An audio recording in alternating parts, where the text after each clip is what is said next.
Hello, it's 9 o'clock. Andrei Martyanov and Garland Nixon, and we got one or two things to talk about. Let's talk.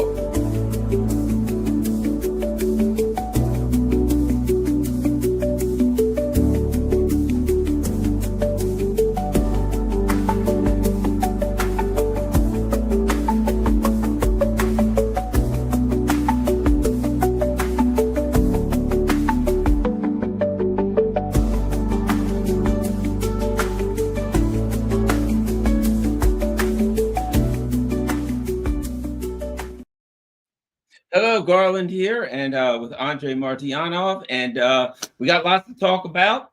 A couple people said, "Well, you don't have Andre and Scott," so I have Scott in the morning because both of these guys are so busy. I got Scott in the morning at 10 a.m. and Andre at 9 a.m. I'll get them back together soon, but we get two for the price of one, so it's great. It's funny. I heard you mention General Jack Keane and one of the things you were talking about, right? And I used to be at Fox for like 10 years. I used to see all the Bolton and Sebastian Gorka, Jack Keane all the time. And I'm going to show you a picture right now, just since you mentioned him, from me when I was at Fox. And I'll let everybody guess who this person is. I used to be on with her all of the time. I know her knew her well back then, and we talked. I knew a lot about her. That is General Jack Keane's wife. No, that's who that is. That's his wife. I have to admit. So. Yes, yeah. She was a former Miss DC. Beautiful woman. But I knew her before she was married to him. I used to talk to her all the time at Fox. She was there for years. She worked directly for Roger Ailes for a while. But yes, that's General Jack Keane's wife. And I remember when they got married and all that stuff. But at any rate, Angela McGlowan was her name then. I guess it's Angela Keane now. Anyway, so I met a lot of people at Fox that, some I'm not proud of. The one guy, I tell you, John Bolton was there all the time, right? And he always had a mean look on his face. Some people, the nice, what really, maybe the nicest guy there, Tucker Carlson. Yeah. Tucker Carlson was a nice person. I mean, just you walk, he always smiled. He was always friendly. We came on, we disagree and argue about stuff, but he's a really nice guy. I like Tucker Carlson. There were some people there that I really, really liked. They were really nice people. But at any rate, okay, so let's go on. Enough of me rattling on about Fox. Let's start here. So, Andre, I was reading about, for the most part, the Ukrainians have been pretty much run out of the Kursk region. Apparently there's some left. And what are you hearing about the remnants, or what's going on in the Kursk region? Well, I mean, today, it will change by tomorrow. I'm pretty sure that was 73,990 accounted for as casualties. Most of them are KIAs, now officially Ministry of Defense, and it was delivered, and spoken to the mass media, including TASS and RIA News and all those big guys. They are beginning to remove bodies from, and already in the first days of removal from, what has been essentially liberated. We're looking at, as they term it, tens of thousands of corpses. So let's not miss the point also. If you are on the receiving end of something like Tornado, which is MLRS, Russian Tornado, it has the range of up to 90 kilometers. It's GLONASS guided. It's a high precision weapon, and it carries the thermobaric warhead. Not much will be left of you, when that thing hits. And I just showed yesterday, I posted one of the Ministry of Defense videos, when those tornadoes fly in, and whenever they fly in, it's over, And so when we look at this almost 74,000 casualties, I think that at some point of time, they will be much higher than that, because obviously there is also a whole number of shallow graves. And Ukrainians have this habit. They don't save their wounded most of the time now. They just abandon them. And there is a fiscal reason for that too, because obviously when you mark somebody as missing in action, you don't pay their compensations for their families. So, and yeah, the picture is clear. Was a war crime committed by NATO, because it was the NATO. These people in Wiesbaden and elsewhere, and in headquarters in Brussels also, who were planning that. And they demonstrated to everybody around the world who they are. They are amateurs and tantrum throwing children who shouldn't be allowed to fight real wars. But because for them, many Ukrainians are nothing but cannon fodder and subhumans, not all, but very many. So, hey, who cares? 20,000 more, 20,000 less, it just cannot let them through, as long as, for example, which is now articulated by highest people in Russian political elite, like Mr. Lavrov and other people who said, for example, British are obsessed with the idea of defeating Russians on the battlefield. It's like Chuvava going against the elephant, but they are, which is true. And so Mr. Lavrov finally comes out yesterday or 2 days ago, and he begins to say that Europe, it was you who started the world wars. You killed 70 million people, 27 million of them being Soviet citizens. You did it. And not just Germany, but Finland, but Hungary, but France. And just go. It just happened so the British fought heroically on the side of allies. Nobody tries to deny them any credit for, and they were indeed victors in Big Three, so to speak. But you probably saw what Larry reposted yesterday. Larry Johnson, our good friend, some excellent write-up. It's a long read about how Russians proceed from the historical point of view all the time. And so it's about the time what have been stated. I've been stating it, of course, for years now. But now you have the official confirmation, and Mr. Lavrov comes out, and essentially he accuses Europe of being, criminals against humanity, which they are. This Western civilization not only committed suicide in the 20th century, it killed others, while committing this civilizational suicide. And against the background of the 80th anniversary of the victory over not just Nazi Germany, not just Axis, it was Nazi Europe. We should not forget those, Dutch, French SS divisions, Italians, Romanians, Hungarians, Finns, who are basically complicit in the death of the 1.5 million civilians from hunger because they were part of the siege of Leningrad, for example. So, and finally, the floodgates are open, and top Russian, Russian political top comes out and says as it is. And that also is indication that, especially after you see what is happening on the battlefields and what has been done to Russian civilians in Kursk, from mass executions of civilians, children, they have been mass executed, killed, rape, pillage, robbery. You can go now today at all those flea markets in, let's say, Kharkov or elsewhere in Ukraine. There is a photo evidence now. They were inviting their wives while being in Kursk. They would come in and literally choose what they can sell on the flea markets in Ukraine. And they were removing this from the houses of Russian civilians and from those villages. And so, yeah, it's a wonderful thing. That will be shown. It's already documented. Investigative committee is engaged in a full-blown manner there. So it will be the part of the tribunal. And somebody among those people who were planning, and after Mr. Kavoli's speech, I'm surprised that they can plan anything at all, they killed 74,000 of the Ukrainian cannon fodder. And there is another, so we now know that there are tens of thousands of the 18-year-old kids who actually volunteer. You know why? Because they were promised 1 million grievance. Sometime, So that will be another massacre, and that will be it for the Ukrainian nation. Yeah. Here's something interesting that we're going to talk about briefly, and that is the reality of, and here we go. I think this is it. Oh, here we go. Okay. Only 6 Western states willing to deploy troops to Ukraine. The report comes after letting me of the so-called coalition of the willing. Only 6 nations: UK, okay, they got 12 guys. France, oh boy, the Baltic states: Yeah, Estonia, Latvia, Lithuania. yeah. That's about 150 guys altogether. If I'll say they can come up with 50 people each.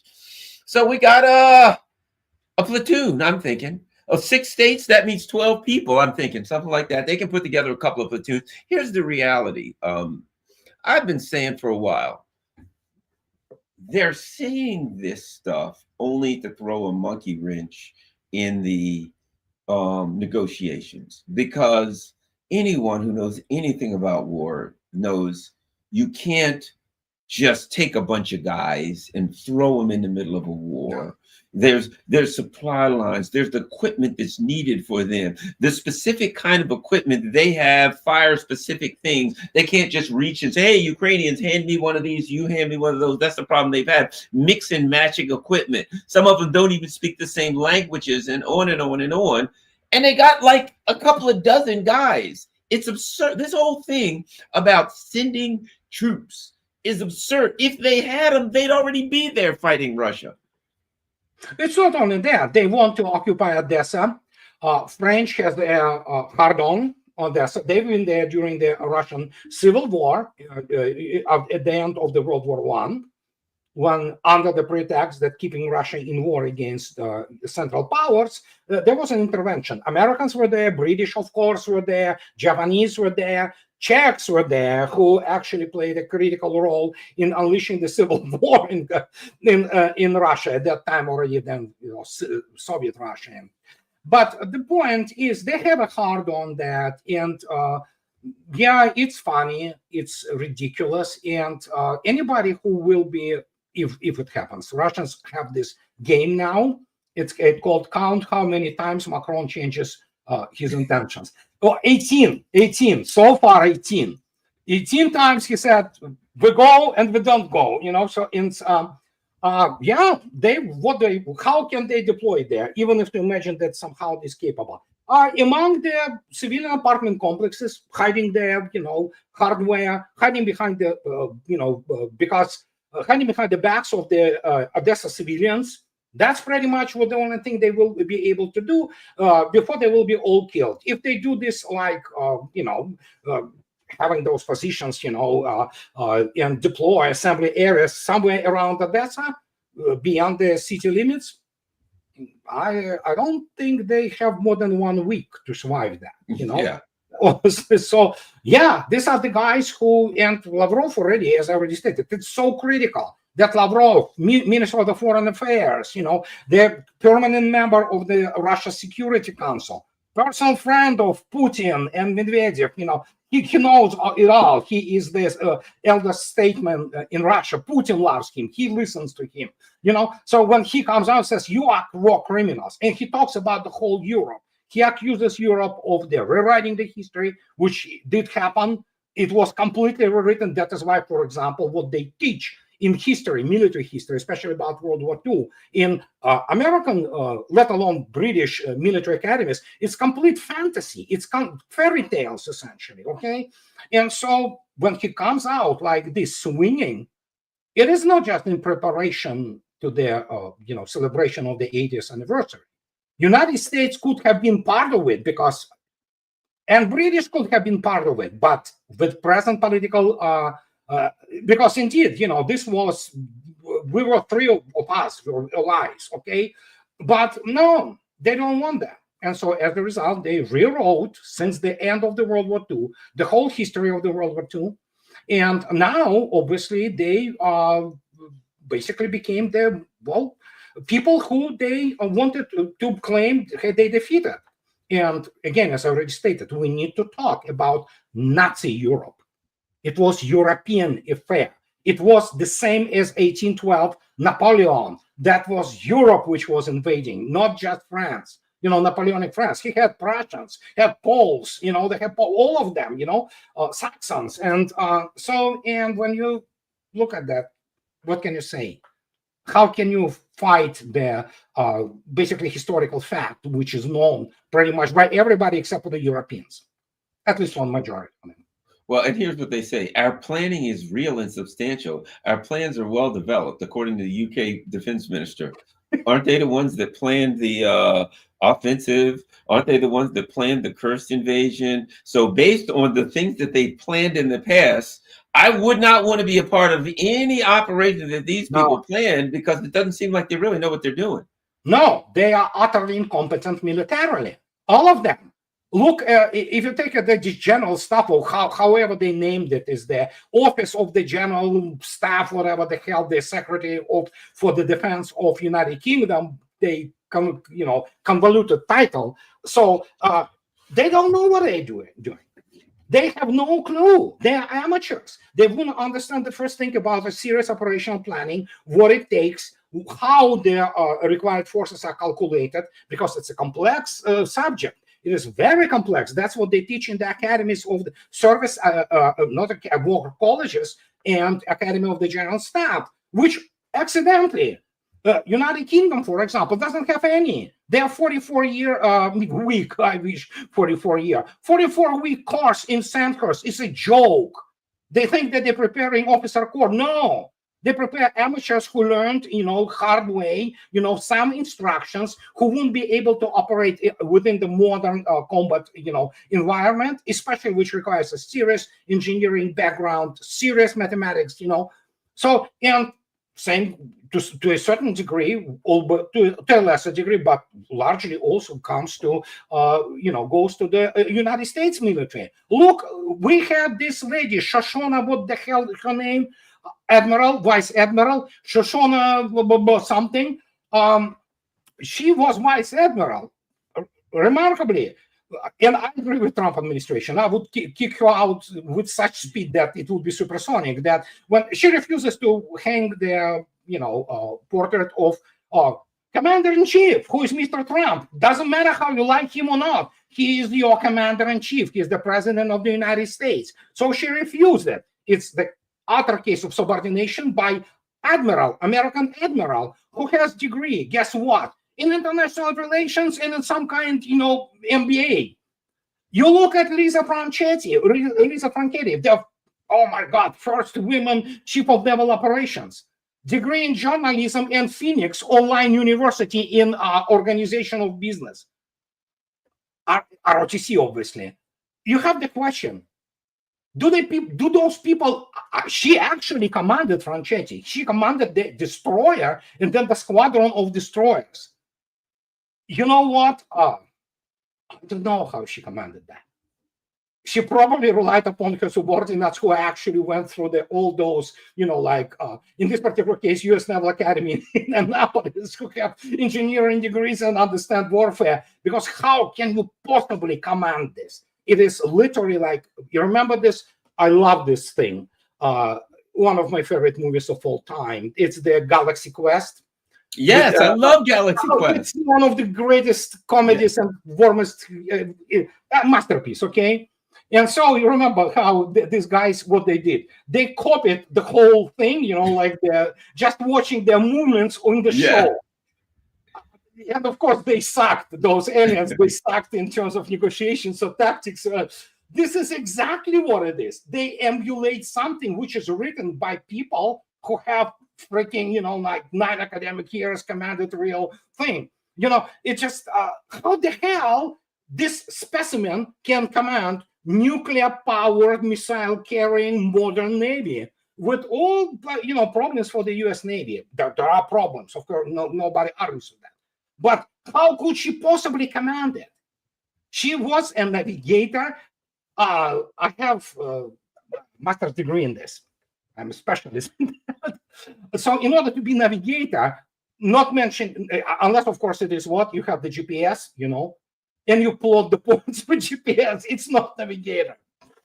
So when you look at this, it's just holy moly. And then you wonder why the hell they cannot do anything. They are not specialists in intelligence. They cannot provide proper intelligence assessment.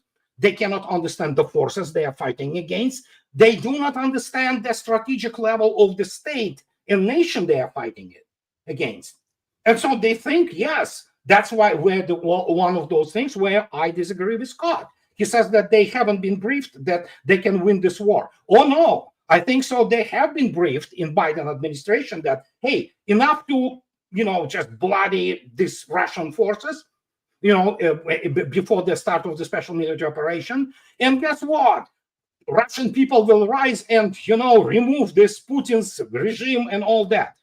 That's what have been briefed. This is what was the strategic so-called planning. That's what this was all built around. And Pentagon took part of it and say, "Oh yeah, we can blood in their nose." Well, they hate. Do you remember the offensive, so-called offensive? Oh, and they said, "Yes, we'll do this, and we'll come." And remember, this was their plan. And the Russians will panic and run away. And I'm thinking, yeah. well, historically, the Russians have never panicked and ran away. They were like surrounded. They were losing, Stalingrad. They didn't if they didn't panic and run away ever in history, first of all, if you're a military person, what the hell kind of plan is it when you say we'll do X, and this and that, and then the enemy will panic and run away? That was their plan. Yeah, I can give you one operational moment. And I've been repeating it at nauseam because this is so important. They literally, in Pentagon, they bought and they swallowed hook, line, and sinker the performance of the Ukrainian air defense. They believe that, oh yeah, they shoot down those, Kinzhals. They shoot down those hypersonics. We can move in. Let's deliver our, Patriots. And when we basically plan this idiotic catastrophe in 2023 counteroffensive, this is why, I, even before this started, say, oh yeah, they're going to lose everything after that. And they thought that, Russians maybe have their aviation, but Ukrainians tells us that, well, their SRT ratio is very low. They are afraid to fly. Why? Because Ukrainian air defense is so great. They shoot down 20 Kinzhals a day, then shoot down 400 cruise missiles. Look at that. They bought it. There are evidence. There is a documented evidence, actually published evidence that they bought this BS. And so, oh yeah, in this case, with this air defense, we can now, just go kick this Russian ass, and we'll show those amateurs how to fight, real fight, So guess what? 160,000 corpses later, who never passed their, what is called security zone for a field. They never reached the first line of defense. They have been absolutely buried there. With Russian aviation, which felt pretty free, roaming the skies, and so, and this is the level. These are the people who literally go into all those war colleges, all those general staff and command colleges, and they are taught that no, this is all crap. Don't study Svechin.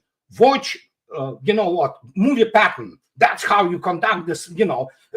It's just like unbelievable. These are people, they are cadre officers from there with the, high level colonels and brigadier generals in the U.S. Army who believe that actually the war during the Battle of the Bulge, Ardennes, were won somehow by 82nd, Paratroop Division and Anthony McAuliffe. They don't even understand what was happening on the northern face of the Bulge, where 2nd, 99th Infantry Divisions, those, elements of other divisions of Hodges' army were actually dying, stopping the advance, But no, this doesn't count. They were killed, this is not happy end. We love our happy end. Yeah, let's go kick those, asses. And when you have the military history, which is presented like this, what do you expect? And then, of course, data. They don't have data. It's all highly classified combat data, how you use your equipment, the effectiveness of the equipment, the performance of the hardware, the combination of which is called the connection between the man and equipment. It is all logged in what is called the combat logs of the units and formations.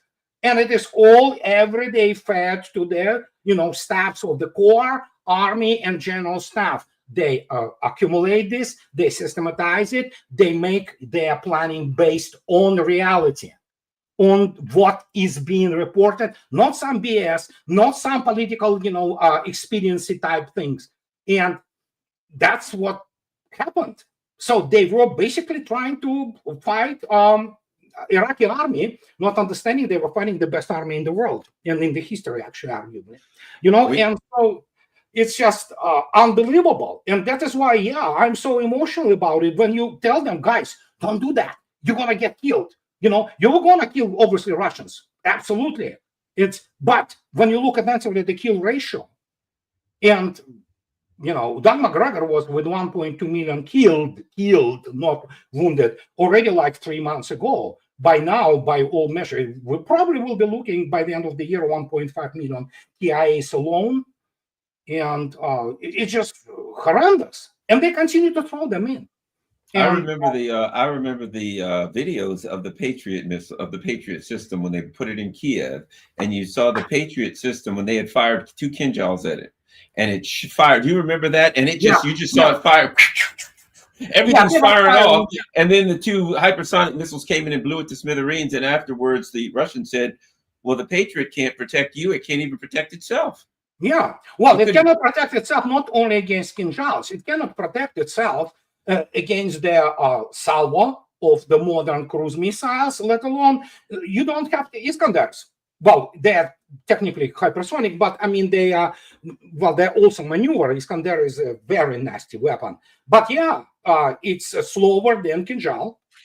Its burnout speed slower than Kinjal, and yet they cannot intercept it. They just can't. You can look up. There's a wonderful video. They have the Patriot spread around, with the launch systems and the main command control post in the field. Russians intercepted. Well, guess what? One Iskander flies in with the cluster munition. Bang! They never saw it.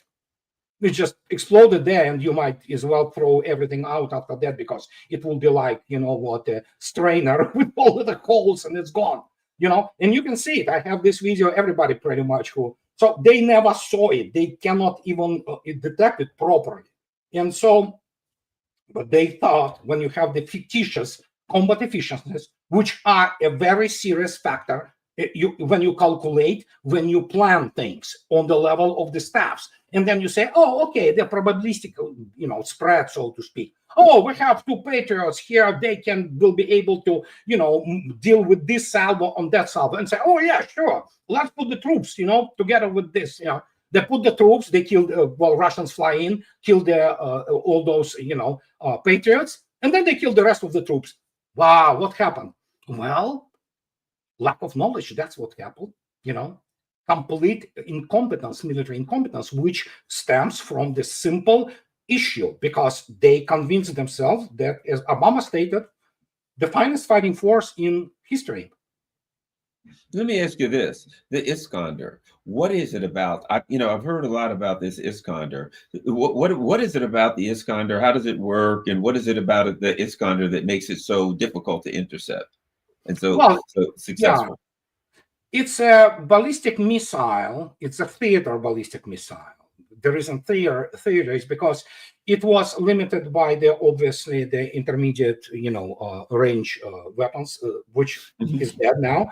It was about 500 kilometers. So you couldn't go that, and it's actually between 500 and 5,500 kilometers range, so to speak. But Iskander, right now, they have already the version which has the range of 1,000 kilometers. And it is a nasty missile because, while obviously it's called ballistic, in reality, it flies on the suppressed ballistic trajectory.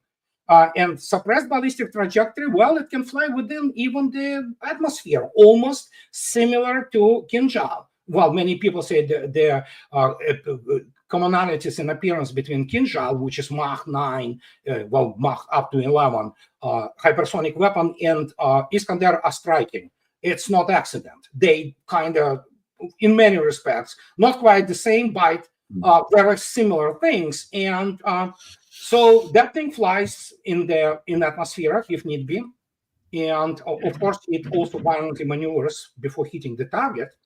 And it's very difficult to detect it, and most importantly, it's very difficult to actually intercept it. That is why there was a lot of panic and issues with this missile.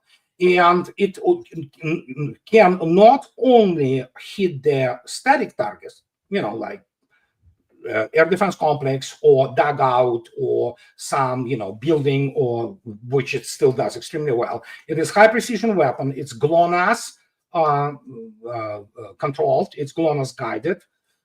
It's inertial navigation system, and of course GLONASS correction and radio command corrections. But there is another thing about it, is that it can hit moving targets too, if it has the outside targeting. So that, for example, when you have the Iskander, let's say at the shore of the Baltic Sea, it doesn't mean that it just can hit some ground things, It can hit ships, and if you provide. And nowadays,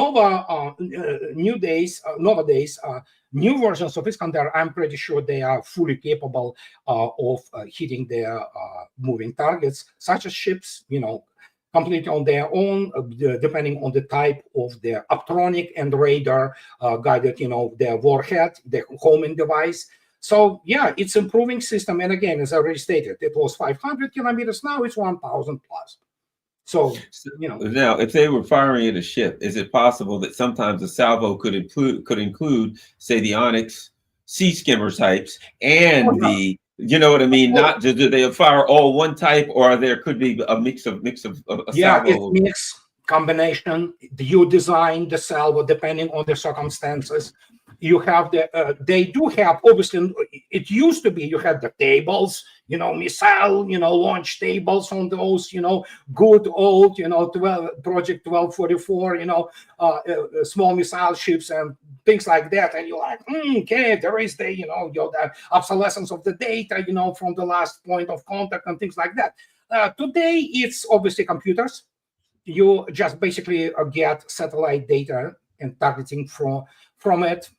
Those computer combat information control systems, and depending on the type, you still can do it by hand, but of course computers do it like million times faster. So they provide you with the options of this salvo. This is Bastion, for example. Like if you take a look at Bastion complex, which shoots P800 Onyx and shoots 3M22 Zircon, it has constant targeting like in real time. So the basically commander of the battery, he sits on his, what is called automatic workplace, which is basically computer, all right? So, and they have the software, it tracks everything, it calculates the probabilities, it provides their, assessed options. So it pushes the button. That's those, the systems along the shore that fire, like anti-ship positions that would be on the shore, and they would have various types of missiles, and if there was a threat, they would decide which kinds of missiles and calculate everything, and then fire a salvo of some type, right? Yeah, and you don't have to be at the shore anymore. You, for example, P800 latest versions fly 1,000 kilometers. They have 1,000 kilometer range, and you need just targeting. You need the coordinates and salvo, depending on how you spread them along the way, because they all have the active homing devices, which are the radar, how you overlap it, what are the probabilities in this overlap.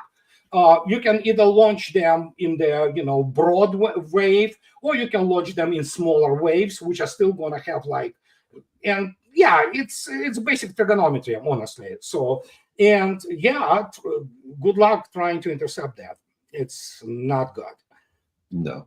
One of them, some of them are going to get you. Well, let me ask you this: there's another missile that I've read, and you never know how much this is true, but they were saying that the one of the missiles that the Ukrainians have really, I don't know if this is the right word, one of their greatest concerns was the KH-101s. Yeah. What is now? I understand that's an extremely large missile, but it seems to me that my first thought is, well, I guess if it's large, it would be slow. It would be easier to enter. I don't know. What is the KH-101 and why is that so problematic? Well, KH-101 is the first versions of it. They are subsonic, but they're strategic cruise missiles, which are capable, well, pretty much any missile is capable to carrying thermonuclear warhead, and it becomes, for example, KH-102. but it started with the 5,500 kilometer range. Now it Oh, has a range of 8,500 kilometers. So the next one will be that allows your strategic bomber force, which carries those. They can carry, for example, the 160s, carry them in this covered cell thing inside their body. They carry 12 of them. Tu-95 MS, which is like, I don't know, 200 years old, they have yeah. those outside 8, the suspension, the hard points. So, and when you have them in salvo, they're extremely low flying missiles because they're subsonic. They're basically, terrain, follow the terrain. It's almost virtually impossible to find them. So what United States military, Pentagon was doing, once the for example, usually a Russian strategic missile for aviation would start from the Engels, or they go to the Alenia, which is the former airstrip where they used to be. Actually, my friend served there. So they use that as a jump point also. So they either fly from Engels. So what they do, they take off United States satellites, fix it. They immediately stay, Kiev, air alarm, the strategic missile bombers are in the air. That means what? X-11s are coming, So, and after that, they can track them only so far. And after that, they disappear, So, and because it's impossible to track them against for example, the clutter of in optic diapason. And as a result, they know they're coming. They obviously know the sectors of but the interesting thing about those missiles, they are highly intelligent. They have advanced algorithms running them. They have optical electronic capability to to find the target. It's sort of similar to JASSM and latest Tomahawks. Pretty much, the optical matching of the target area. That's what MDAS, I believe, it's called. I'm just breaking my tongue here with all those abbreviations. And what happens, they can actually fly backward, turn around and fly somewhere else, and then go figure out where they're flying for. But again, United States, Pentagon, although, they bought it, they swallowed hook, line, and sinker that, the Ukrainian air defense is 95% effective. We shoot down all of them. Obviously, the number of the explosions doesn't match. So there is a joke now. They intercept those missiles with their, industrial plant, with their military installations. So they're really good at that, So, but this what was driving this whole damn thing for the first year and a half until they killed those 160,000. In this counteroffensive. And then they started asking questions. By the time we hit the 2024, what was? It was the desperation, desire to spit at you, harm you somehow. It's just like, mad cat. You know what cats do when, Yeah.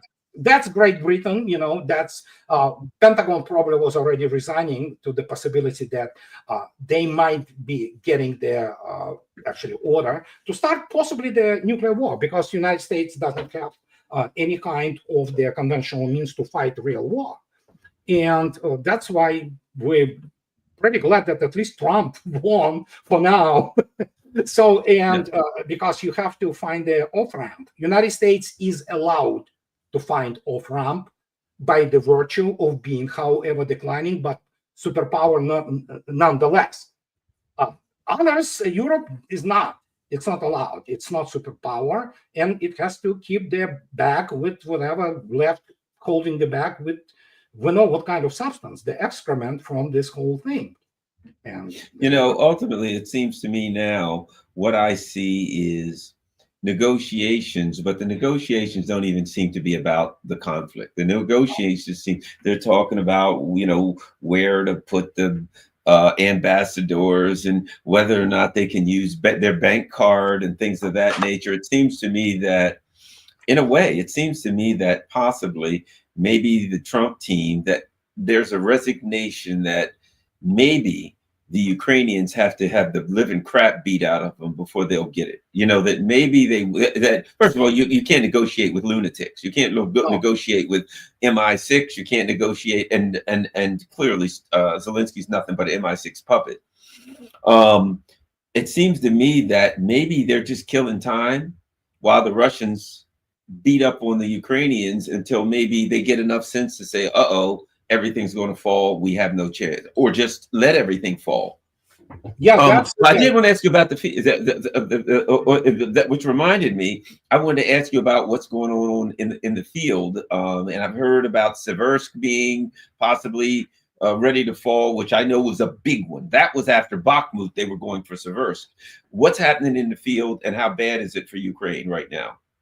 Well, although, yeah, Seversk is in the focus now, and you could see those arrows, especially if you go to Marat, you know, and the guy who draws his maps for him, he is colonel, actually, so he knows what he's doing. So, yeah, when you look at Seversk, yeah, you can see yourself those already middle-sized red arrows, you know, not those small ones. You have this, oh, this is 4.5 kilometer long arrow. This one is 5. But obviously catastrophe at Kursk, and especially Russians are now fully operational within the Sumy region. And something tells me that Sumy will be, if Seversk is huge, let me tell you, Sumy, it's going to be psychologically, it's going to be, I mean, that's going to be a devastation. And Russians are actually now attacking Yunakovka and around, which is roughly halfway. So, yeah, there's a lot of things which are happening there. And how to say it? Yeah, it's Russian steamroller. It just rolls there, you know. So, yeah, if you go to the right, you can see to the left a little bit. You see yourself this Slavyansk. There's a Slavyansk, and then up to the right. No. Okay. You're doing. I'm talking about your, what's the name of it? Your cursor. That's what I'm talking about, not the map. Okay. Go to Lugansk. Let's go to Lugansk. Yeah. And if you go find Lugansk, it's above Donetsk. Move your cursor to the left. That way. Rostov, and to the right now. To the right. Okay. Donetsk is here. Yeah. Go to there's Lugansk, and then there is Slavyansk.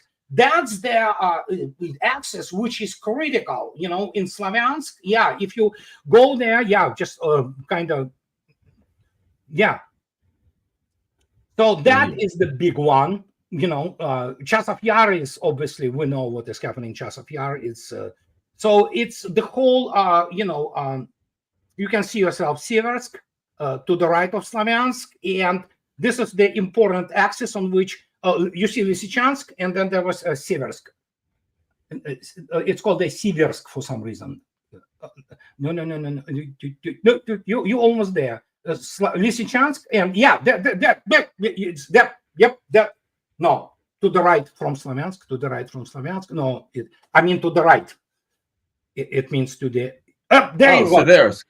Yeah, there you go. So yeah, this is going to be all these big things, including which cutting those highways, and each each point taken deteriorates dramatically, the position. And of course, you have this what is called the terrain considerations. But yes, for now, what we're gonna see there most likely. All those 18-year-olds being thrown into those gaps, which are appearing. And yeah, there will be a lot of young corpses there. It's now I'm looking, what's the big river? Dnipro. Yeah, Dnipro, yeah. And this, okay, so this is, and I see, so actually, when you get through this, you're on the way to Kharkov next, right? Oh, yeah, Kharkov is actually, Yeah, but once you take Sloviansk, but Russians are already operating within the Kharkov oblast. But Oh, yeah, once really? you, it's essentially the last stronghold which is there, and Russians for now don't touch it that much, in the sense that the time will come when they will have to basically do what happened with Sumy. They expected their operational planning by NATO was that the Russians will begin to remove their reserves from the other sectors of the front. Of course, Russia never did such thing. And today you have, if you look attentively at the Sumy region, Russians are now beginning the fight towards Yanakivka. So, Wow. um, Oh, okay. Yeah. See, there we go. There's if you oh, go, there's yeah, Kursk Sumy, you here. see, yeah, if you go to Sumy, it's Kursk Oh, and there's Sumi. Sumy, yeah, you will, yeah, you'll see Yunakivka there on the sitting on the, yeah, just make it larger. So, and you will see yourself what is happening now. Russians are deep now in the territory. So, yeah, if you pull the map a little bit down, down. So, okay, and now begin to make it larger. That we have some. Okay, now down. Okay, they yeah, they don't show this on this map, Okay. Yunakivka, but yeah, I prefer to work with the terrain map anyway. But Okay. yeah, it's there, it's happening as we speak. And it seems to me again, the Sumi region, that's once you get through that, where's There's Chernigov, yeah, area, and yeah, but there's Kiev. So it seems to me that if you get through that Sumi region, it's kind of open to Kiev. I mean, the highways to Kiev there, isn't it? There's not yeah, a lot between that area in Kiev and Kiev. yeah, that's the point. And again, it's not about even the natural terrain. It's about how many people you can stick into their defensive positions there. And they don't have many left. Even those tens of thousands of youngsters which are being recruited right now, they will not be a good trained force. And yeah, they will not present out of themselves that much of the serious military force. They will be swept away or just completely, destroyed. They'll have to turn around and run and retreat, Yeah, heavy retreat. I mean, in fact, when the Russians first came to almost to Kiev, at the first few that's weeks of one. the Yeah, war, it wasn't it through Sumy, and they just came straight up the highway, and there was basically nobody in yeah, between there. yeah. I think so. I don't remember now all details, but it was the feint. It was the actually the demonstration of force to force Kiev to react, which worked until, of course, it didn't on the April 3rd, I believe, after Boris Johnson and on behalf of Biden administration sabotaging the Istanbul negotiations. So, and today, all those Istanbul negotiations are nothing more by basically technical things, as you correctly stated. Where we put our ambassador, what are the cards allowed, bank accounts, open. Something else obviously is being discussed there, but what? Who knows? I think that this so-called, you know, truce, not shooting at the Energy what was infrastructure. energy infrastructure, which Yeah, Ukraine does every day. I yeah, think the Russians are, in a way, the Russians are kind of doing that for diplomatic purposes. It yeah, doesn't matter. But I have a feeling that as soon as that's over, that the day it's over, they are really going to pound the yeah. Ukrainians. Russians let it run out another week and say we held our part of the deal. Now, sorry, those who didn't run away, sorry, and there you go. Yeah. And I did want to ask you this, and maybe you could update for those who've never heard us discuss it. And that is, all of this talk about attacking Iran. Oh, Mhm. they're just going to attack Iran as though they're just going to, fly into Iran, merrily just fly in and drop some bombs and turn around and fly out. We know that Iran had a pretty good indigenous air defense system. The U.S. is accustomed to flying with no air defense system, zero, just flying anywhere they want, dropping their bombs, and merrily flying home. And everything I hear implies that the Russians have been there really hardening air defense and electronic warfare, really assisting them with some really good stuff. And the Iranians have some good stuff always, but I imagine they're upgrading technologically, etc. You know, I really think if the US said, okay, we're just going to, everybody thinks they'll just fly in and fire some missiles and bomb the crap and devastate Iran. I really feel like if they try to hit Iran hard, they're going to be surprised at how difficult it will be to attack Iran with planes and missiles. That you send planes in there, if they're not accustomed to the kind of electronic warfare and integrated air defense system that they'll be going into. They consider themselves, those people in Pentagon, specialists in the SIAD, suppression of the enemy air defense. And you are correctly stated, they never encountered real defense in their life. I mean, they once had their really cold shower on them, and their stealth bomber F-117 was shot down by Serbs, but like, how the hell could that happen? That's the old, Soviet air defense complex. Well, sorry, guys.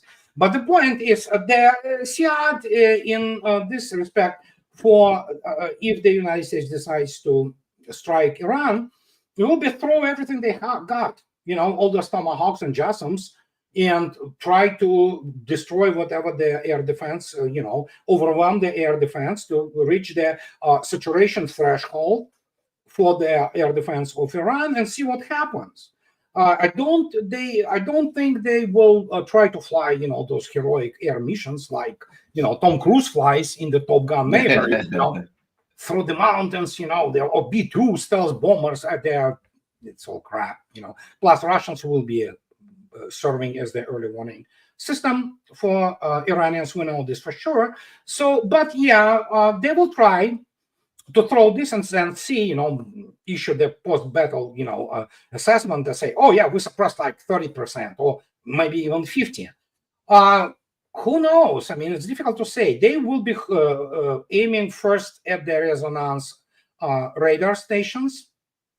This is resonance. It has the range on the ballistic targets of 1,000 kilometers and 600 kilometers at all kinds of targets, including the stealth. It doesn't matter for it. It can see B-2 or whatever. Very simple, because it's multi-band radar. It has this large, the square structure. And it has the multi-band. That means what? It goes in all kinds of bands, and that gives you basically what they call the sensor fusion and data fusion. They have all those things which they then integrate, fuse into the very reliable targeting. And so in this case, Israelis learned hard way, about that. Last time they tried, including those F-35s, they didn't like it, because obviously they have been locked on, and they immediately just try to, run away. So, but yeah, it's the only way they can do it without a squad horrendously, forecasted going big time and going nuclear. But then again, it's all bets are off in every single respect. But even if they go and try to do this big time conventionally, which I think so, that's where it all comes down to, there will be a reaction around the globe, which is not going to be good for the United States. And even within the United States, considering a very significant Iranian diaspora, and especially around Los Angeles, and in California, there are very many of them live there. But let me tell you, if you see when your country, even though you are maybe hostile to the regime of, as they call, ayatollahs, whatever you say, but when you have your own country being bombed, your people, let me tell you, I mean, that is a completely different game, so, and we might expect all kinds of nasty surprises. Yeah, I certainly agree with you. Well, thank you very much, everyone. Don't forget, let me, before we go, let everybody see. There we go. We're gonna show everyone. I always like to do this. This is Andrei's website. It's called Reminiscence of the Future. There you go. Reminiscence of the Future. There it is. He's got all kind of, you see his stuff from his he's got videos there. He's got tables and all kinds of stuff. Well, look, there you go. There's, yeah, you can get his books. They're Losing Military Supremacy, all kind of articles, all kinds of good stuff. So go to Reminiscence of the Future, check that out regularly, and certainly don't forget, Buy Me a Coffee is available there, so you can go there and you can help certainly keep that going. These, as you know, this is alternative media, and the people in alternative media, we're not like Rachel Maddow making $30,000 a show, 30 bucks a show, miracle. Yeah. So certainly do everything you can to make sure you give Andrei a hand in keeping that going. And he's got Smoothie X12. That's his YouTube show, and that's a great channel. Usually half hour or so, but you'll learn a lot. You'll learn a lot about military history, military hardware, what's going on in the field, etc. So it's a great YouTube channel. So if you're subscribed to my channel and you're not subscribed to his channel, you're making a mistake. Make sure you go over there and become a subscriber. Share this on all your social media platforms. Thanks a lot, Andrei, and thanks a lot, everybody, for watching. Bye-bye.